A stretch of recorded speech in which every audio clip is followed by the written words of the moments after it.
Hi, welcome to our channel. ఒక special place అని చెప్పాలి. 500 సినిమాలు, ఎన్నో సీరియల్స్ ఇక్కడ ఈ టెంపుల్ దగ్గర ప్రత్యేకంగా, అంటే ఒక నమ్మకంతో ఇక్కడ తీశారు, అంటే హిట్ అవుద్దన్న నమ్మకంతో ఇక్కడ చాలా సినిమాలు తీశారు. అదే అమ్మపల్లి శ్రీ సీతారామచంద్రస్వామి దేవాలయం.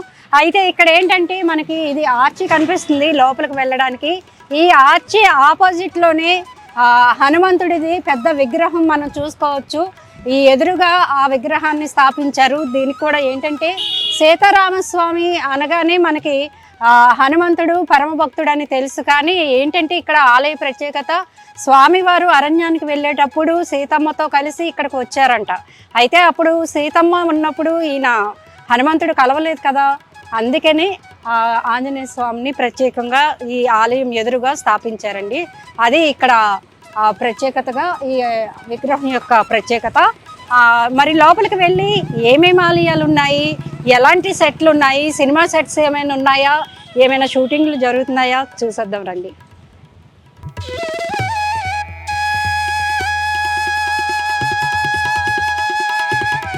ఆలయం ఏంటంటే చాలా లోపలికి ఉంది. మరి వెళ్ళే దారంతా కూడా పచ్చని చెట్లు, చాలా ప్రకృతి రమణీయత అంతా కూడా కనిపిస్తుంది. పక్షులు, చాలా పక్షులు కూడా ఉన్నాయి. మరి ఎలాంటి సెట్ అయినా వేసుకోవడానికి ఎంతో పెద్ద ఖాళీ స్థలం కూడా మనం చూసుకోవచ్చు. చాలామంది పర్యాటకులు కూడా వస్తూ ఉన్నారు, స్టూడెంట్స్ వస్తున్నారు, పెద్దవాళ్ళు వస్తున్నారు, చాలామంది ఎక్కడెక్కడి నుంచో వస్తున్నారు ఈ ఆలయాన్ని సందర్శించుకోవడానికి. ఆలయంతో పాటు ఇక్కడ ఉన్న సినిమా సెట్స్ యొక్క వివరాలు కూడా తెలుసుకోవడానికి చాలామంది ఉత్సాహం చూపిస్తూ ఉంటారు. ఇప్పుడు అంతా ఎంటర్టైన్మెంట్ అంటే ఎవరికి ఇష్టం ఉండదు చెప్పండి. మరి దానికోసం కూడా అవునా ఈ సినిమా ఇక్కడ జరిగిందా అని చెప్పుకుంటూ ఉంటారు కదా చాలామంది. ఆ ప్లేసెస్ చూడడానికి కూడా వస్తూ ఉన్నారు. ఇక మరి చూసుకుంటే దారంతా కూడా మనకి పచ్చని చెట్లు, సీతాకోక చిలుకలు, ఇలా చల్లటి గాలి, చాలా బాగుంది. పొల్యూషన్కి దూరంగా ఉంది. అమ్మపల్లి అంటే శంషాబాద్ దాటి చాలా లోపలికైతే మేము వచ్చాము, అమ్మపల్లి గ్రామం అనే దానికి. మరి లోపల ఎలా ఉందో చూద్దాం. ఇక్కడే ఇంత అద్భుతంగా ఉంది, మరి లోపల టెంపుల్ ఎలా ఉంది, మూవీ సెట్స్ అన్నారు, ఏమేమి ఉన్నాయో చూద్దాం.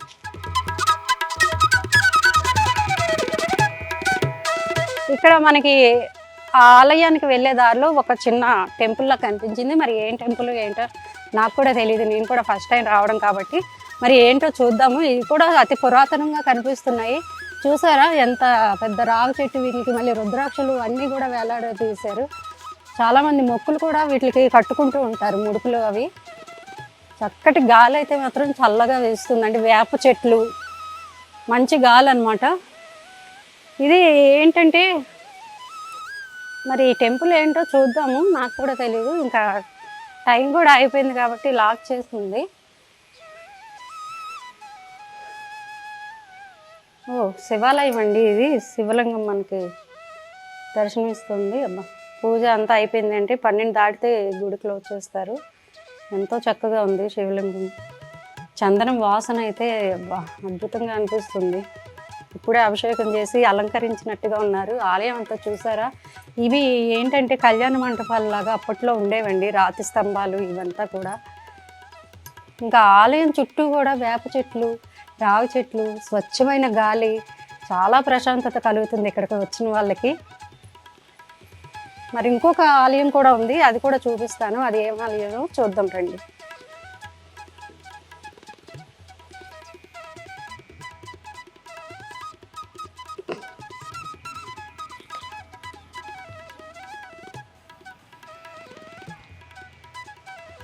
ఇది కూడా హనుమంతుడి ఆలయం అండి. జై శ్రీరామ్, జై హనుమాన్, జై శ్రీరామ్, జై శ్రీరామ్.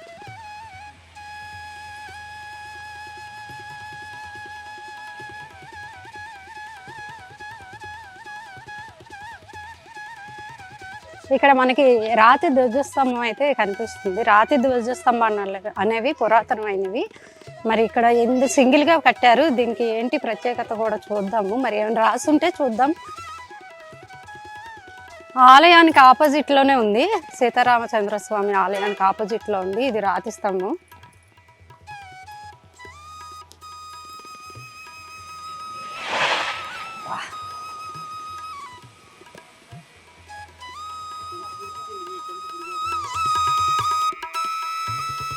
ఇక్కడ నుంచి చూసుకుంటే మనకి ఆలయం ఎంట్రన్స్ గోపురం కనిపిస్తుందండి, సీతారామచంద్ర స్వామిది.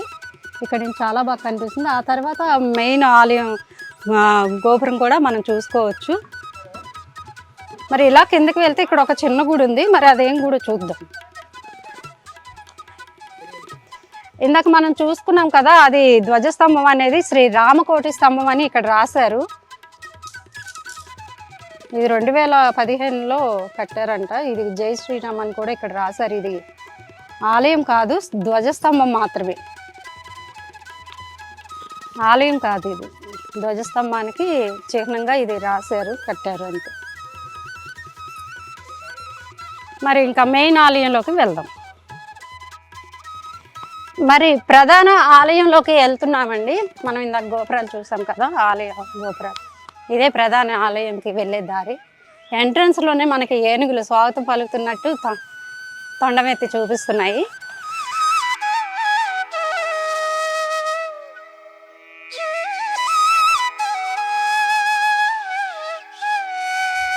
ఇది ఈ ఆలయం ప్రత్యేకత ఏంటి అంటే 500కి పైగా సినిమాలు ఇక్కడైతే షూట్ చేశారు. మరి ఏమేం సినిమాలు చేశారు అనేది మీకు తర్వాత చెప్తాను. ఈ ఆలయం ఏంటంటే మెయిన్గా సీతారామచంద్ర స్వామి ఆలయం. ఇందులో మరి ఏంటి ప్రత్యేకతలు, లోపల ఆలయంలో ఏమేమి ఉన్నాయి మీకు చూపిస్తాను, రండి.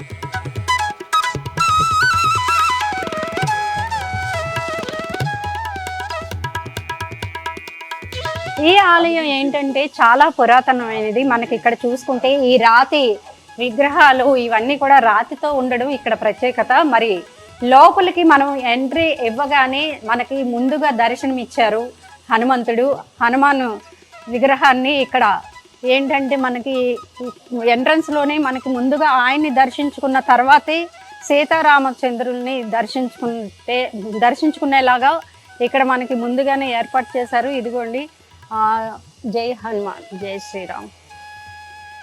ఇక్కడ హనుమంతుని స్తంభం ముందుగానే ఉంది. ధ్వజస్తంభం కంటే ముందుగానే మనకి హనుమంతుడి స్తంభం అనేది ఇక్కడ ప్రత్యేకత. ఎందుకంటే ఎక్కడైనా ఆలయంలోకి ప్రవేశించాలి అంటే ముందుగా ధ్వజస్తంభాన్ని మనం నమస్కరించుకుంటాం. ఇక్కడ అట్లా కాదు, హనుమంతుని స్తంభం ఉంది, హనుమంతుని విగ్రహం కూడా ఉంది. ఆయనకి నమస్కరించుకొని ఆ తర్వాత ధ్వజస్తంభానికి నమస్కరించుకొని ఆ తర్వాత స్వామివారు ఎవరైతే మెయిన్గా సీతారామచంద్ర స్వామి వారు ఉన్నారో వారిని దర్శించుకోవడానికి వెళ్ళాలన్నమాట.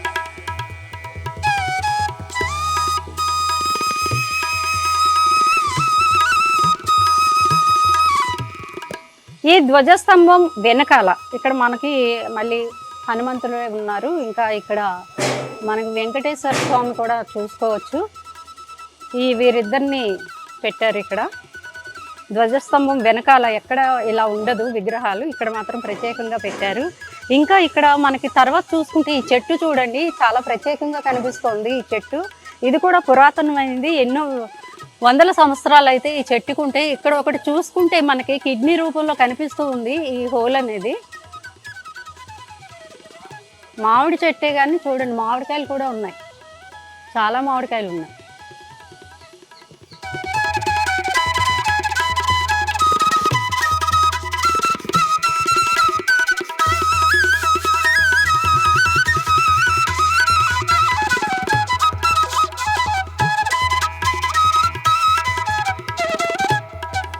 చూడండి, మనకి ఏంటంటే కరెక్ట్గా చెప్పడానికి శిలాశాసన పూర్వకమైనటువంటి ఆధారం అనేది లేదు. అంటే ఎవరు ఎప్పుడు కట్టించారు అనేది శిలాశాసన పూర్వకంగా ఆధారం అనేది లేదు.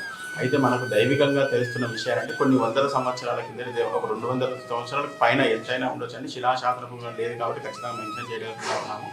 అది ఇక్కడ విశేషం. ఇక విశేషం ఏమిటి అంటే స్వామివారికి సీతారామ లక్ష్మణ ముగ్గురు ఉంటారు. ఆ ముగ్గురికి కూడా సపరేట్గా ఆర్చెస్ ఉంటాయి. ఆర్చిలని ఏమంటారు అంటే మకర తోరణం అంటారు. ఆ మకర తోరణంతో కలుపుకున్నటువంటి ఏకశిలారాతి విగ్రహంగా చెప్పడం జరుగుతుంది. ఆ మకర తోరణంలోని స్వామివారి మకర తోరణంలో చిన్న చిన్న విగ్రహాలుగా ఉంటాయి. అవి వచ్చేసి ఏంటంటే దశావతారాలు, విష్ణుమూర్తి యొక్క దశావతారం. ఇక్కడ విశిష్టత ఏమిటి అంటే రాతి మకర తోరణం ప్లస్ మళ్ళీ అందులో దశావతారాలు ఉండడం అనేది ఇంకా విశేషం. మామూలుగా మనం దశావతారాన్ని దర్శనం చేసుకోవాలి అంటే అవతారానికి ఒక్కొక్క దేవాలయం చొప్పున 10 దేవాలయాలు దర్శనం చేసుకోవాల్సి వస్తుంది. అదే ఇక్కడికి వచ్చామనుకోండి, రామచంద్ర స్వామితో పాటుగా దశావతారాలు మొత్తం కూడా ఒకసారి దర్శనం చేసుకోవడం అనేది ఇంకా విశేషం. అది ఇక్కడ విశిష్టత. ఇక స్థల విశేషం ఏంటి అంటే స్వామి కోదండ రాముడు. కోదండరాముడు అని మనం ఏ విధంగా చెప్తామో అంటే స్వామికి రైట్ హ్యాండ్, కుడి చేతిలో ఇలా బాణం పట్టుకున్నట్టుగా ఉంటుంది. అదే మామూలుగా మనకు ప్రతి ఒక్క ఊరిలో ఒక రామచంద్ర స్వామి దేవాలయం ఖచ్చితంగా నిర్మాణం చేయడం జరుగుతుంది. అక్కడ స్వామి ఏ విధంగా ఉంటారయ్యా అంటే అభయహస్తం, చెయ్యిలో పెట్టుకుని ఉంటాడు. మన స్వామి చెయ్యి ఇట్లా ఉండదు, బాణం ఇలా పట్టుకున్నట్టుగా ఉంది. ఆ పట్టుకున్నటువంటి బాణాన్ని ఏమంటారు అంటే కోదండ. స్వామి అంటే కోదండ కోదండ రామాలయాలు మనకి ఎక్కడంటే అక్కడ ప్రతిష్టాపన చేయడానికి వీలవు. ఎక్కడ అవుతాయి అంటే సీతారామ లక్ష్మణుడు 14 సంవత్సరాల అరణ్యవాసం సంచారం చేసినారు కదా, ఆ సంచారం చేసినప్పుడు ఏ ప్రదేశాల్లో అయితే విశ్రాంతి తీసుకున్నారో, వచ్చి రెస్ట్ తీసుకున్న ప్రదేశాలు ఉన్నాయో అక్కడ మాత్రమే కోదండ రామాలయాల ప్రతిష్టాపన అనేది చేయడం జరుగుతుంది. దీన్ని బట్టి మనం ఏం చెప్పుకోవచ్చు, అప్పుడు స్వామి అరణ్యవాసం వెళ్ళినప్పుడు ఈ ప్రదేశంలో విశ్రాంతి తీసుకున్నారనే విషయం కూడా, సంచరించిన ప్రదేశం కూడా మనం చెప్పుకోవచ్చు. ఇంకొక విషయం కోదండరాముడు అని చెప్పడానికి ఇంకొక నిదర్శనం ప్రూఫ్ ఏంటి అని అయితే లోపల సీతారామ లక్ష్మణులే ఉన్నారు. ఆంజనేయ స్వామి వారికి మూల విరాట్ అంటే రాతి విగ్రహం లేదు లోపల. ఎందుకు లేదమ్మా అంటే అప్పుడు స్వామి అరణ్యవాసం అయినప్పుడు ఆంజనేయ స్వామి పరిచయం కదా. ఎప్పుడు పరిచయం అయితే రాముల వారికి ఆంజనేయ స్వామి అంటే సీతమ్మ వారి రావణాసురుడు అపహరణ అయిన తర్వాత కానీ పరిచయం కాదు. అంటే అంతకు ముందు వీళ్ళు ముగ్గురు మాత్రమే, సీతారామ లక్ష్మణుడు మాత్రమే ఈ ప్రదేశానికి వచ్చినారు అనే ఉద్దేశంతో వీళ్ళ ముగ్గురిని మాత్రమే ఇక్కడ విగ్రహ ప్రతిష్టాపన అనేది చేయడం జరిగింది అనమాట. అది ఇక్కడ విశిష్టత స్థలం. ఇక్కడ స్వామి కూడా చాలా పవర్ఫుల్ ఉంది. ఎట్లా అంటే మాక్సిమం 10 మంది వచ్చారంటే అందులో 6 నుంచి 8 మంది ఖచ్చితంగా మళ్ళీ వచ్చి స్వామివారి దర్శనం చేసుకొని వెళ్తున్నాను. మేము కూడా ఖచ్చితంగా చెప్పగలం. ఏంటంటే మరి ఇక్కడికి వచ్చిన తర్వాత మనసులో అనుకున్న కోరికలు తప్పకుండా నెరవేరని అని చెప్పి వచ్చిన వాళ్ళే చాలా మంది ఉన్నారు. ఈ విషయం మేము కూడా ఖచ్చితంగా చెప్పగలం. అది ఇక్కడ విశిష్టత స్థలం. జై శ్రీరామ్. జై శ్రీరామ్. అంటే ఈ ఆలయానికి ఎంతో నమ్మకంగా వస్తూ ఉంటారు భక్తులు. మరి వారు ఇక్కడ ఉన్నారు, వారు ఎక్కడి నుంచి వచ్చారో వారిని అడిగి తెలుసుకుందాం. మేడం నమస్తే అండి. అంటే ఎక్కడి నుంచి వచ్చారు మీరు? కాచిగూడ నుండి వచ్చాము. మా అమ్మాయి పుట్టినరోజు ఈరోజు, ఆ సందర్భంగా రావాలనుకున్నాం. ఇన్స్టాగ్రామ్ ద్వారా చూసుకున్నాము. మా చిన్నమ్మ ఇనిషియేట్ చేసింది వెళ్దామని. మా వదిన వాళ్ళందరం కలిసి వచ్చాము. ఇదే ఫస్ట్ టైం అని చాలా బాగుంది టెంపుల్. స్వామి వాళ్ళు అనుగ్రహం బాగా ఉండాలి, అందరిపైన ఉండాలని కోరుకుంటున్నాము. మాకు ఆచార్య వాళ్ళు చెప్పారు, గుడి ప్రాశస్త్యం గురించి బాగా చెప్పారు. అందరూ కూడా ఈ గుడిని తప్పకుండా వీక్షించాలని కోరుతున్నానండి. చాలా పవర్ఫుల్ దేవుడు అని చెప్తున్నారు. అందరు కూడా అందరు ఆయుర ఆరోగ్యాలతో ఐశ్వర్యతో ఉండాలని కోరుకుంటున్నాను. జై శ్రీరామ్ అండి. ఈ గుడికి మా కోడలు పుట్టినరోజు సందర్భంగా వచ్చాము. చాలా బాగుందండి. 12వ శతాబ్దానికి చెందిన గుడి అని చెప్పారు. ఇక్కడ చుట్టూ చూస్తే ఇక్కడ ప్రకృతి కావచ్చు, దేవాలయ నిర్మాణం కావచ్చు, చాలా బాగుంది. ఆ శిల్పాలు ఇవన్నీ కూడా చాలా చక్కగా ఉన్నాయి. అందరికీ కూడా శ్రీరాముని కృప కలగాలని, మళ్ళీ మళ్ళీ భగవంతుడు మా కోరిక కోరాలని మొక్కుకున్నాము. మళ్ళీ అంతా మంచి జరగాలంటే మళ్ళీ మళ్ళీ మేము వస్తాము. మా మిత్రులకు కూడా నేను తెలియజేస్తాను. ధన్యవాదాలండి. జై శ్రీరామ్. జై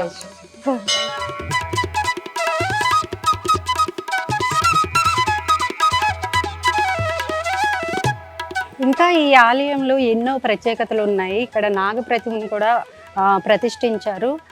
ఆయన పక్కనే మన బుజ్జి వినాయకుడి విగ్రహం కూడా ఉంది. అట్లాగే ఈ చెట్టుకి ఏంటంటే ముడుపులు కట్టుకున్నారు. ఎవరైతే ఏమేం కోరికలు కోరుకుంటున్నారో ఆ ముడుపులు కూడా చాలా కట్టుకున్నారు. వారి కోరికలు నెరవేరితే మళ్ళీ వాళ్ళు ఈ ఆలయాన్ని సందర్శించుకుంటూ ఉంటారు అనమాట. ఇది నాగప్రతిమ.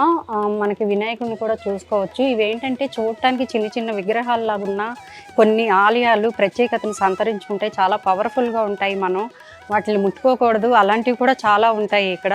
ఎందుకంటే పాత ఆలయాలు అనేది ఇది సాక్షాత్ శ్రీరామచంద్రుడు నడయాడిన నేల అనమాట. ఆయన వనవాసానికి వెళ్తూ ఇక్కడ సేద తీరారు అని చెప్పి మనకి పురోహితులు వారు చెప్పారు.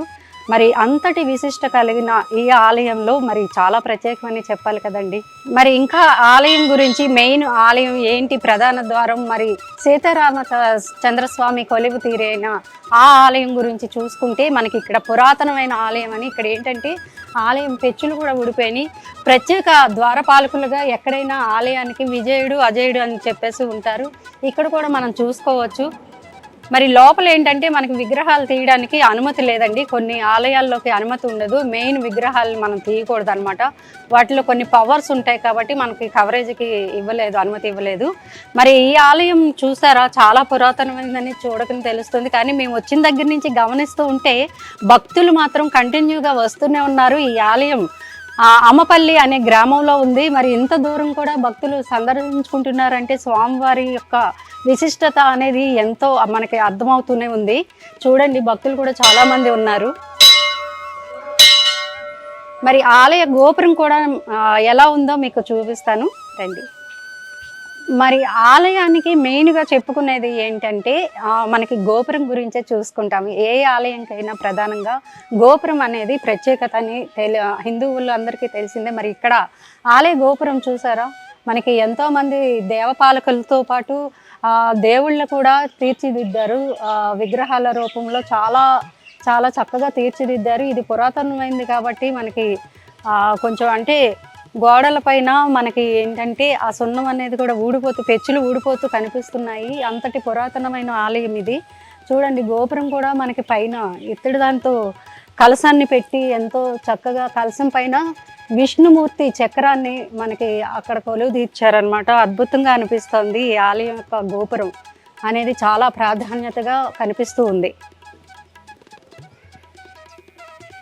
ఈ ఆలయం నలువైపులా కూడా ప్రాకార గోడలను అయితే తీర్చిదిద్దారు. అవి కూడా మొత్తం రాతితో ఉన్నాయి, చూసుకోవచ్చు. ఇవి ఏంటంటే రాజుల కోటలకి ఉంటాయండి ఇట్లాంటి ప్రాకారాలు. అదే నమూనాతో ఈ ఆలయ ప్రాకారాలను అయితే తీర్చిదిద్దారు. ఇక్కడ ఇంకొకటి ఏంటంటే గోడల పైన శ్రీ హనుమాన్ చాలీసాని కూడా ఎవరైనా వచ్చి చదువుకోవచ్చు అన్నమాట. అంత తెలుగులో చక్కగా ఇక్కడ హనుమాన్ చాలీసాని కూడా మనకి భక్తుల కోసం వీళ్ళు రాసి ఉంచారు. ఇక్కడ మరి గుడి వెనకాల కొబ్బరి చెట్లు కూడా ఒక చక్కగా తీర్చిదిద్దారు అనమాట. ఆ చెట్లని ఎలాంటి డిస్టర్బ్ చేయకుండా, చెట్లని తీసివేయకుండా, చెట్లు కాపాడుతూ, అంటే ఇక్కడ మెయిన్గా ఆలయంతో పాటు ప్రకృతి గురించి కూడా చాలా చెప్పుకోవాలండి. ఏంటంటే చుట్టూ చక్కగా పచ్చని చెట్లతో పాటు పక్షులు కిలకిలలు కూడా మనం వినిపిస్తూ ఉన్నాయి. వచ్చిన దగ్గర నుంచి వింటూ ఉన్నాము. మరి భక్తులందరూ ఇక్కడికి వచ్చి చక్కగా ప్రసాదాన్ని స్వీకరించి వారు కూర్చొని సేదతీరి ఏంటంటే దేవుణ్ణి చక్కగా మనసులో తలుచుకొని వారి కోరికలను వినవించుకొని ప్రశాంతతకు నెలకొందండి ఈ ఆలయం అయితే. చుట్టుపక్కల 4 వైపులా కూడా మొత్తం రాతితోనే ఇది ఇక్కడ ప్రత్యేకత అని చెప్పాలి. సో ఇక్కడి నుంచి మనం చూసుకుంటే ఆలయం యొక్క ప్రధాన గోపురంతో పాటు ఎంట్రన్స్లో ఉండే మనకి గోపురాలు కూడా ఇక్కడ ప్రత్యేక ఆకర్షణగా ఎదురెదురుగా ఉన్న ఈ 2 గోపురాలు చాలా ఆకర్షణగా కనిపిస్తూ ఉన్నాయి.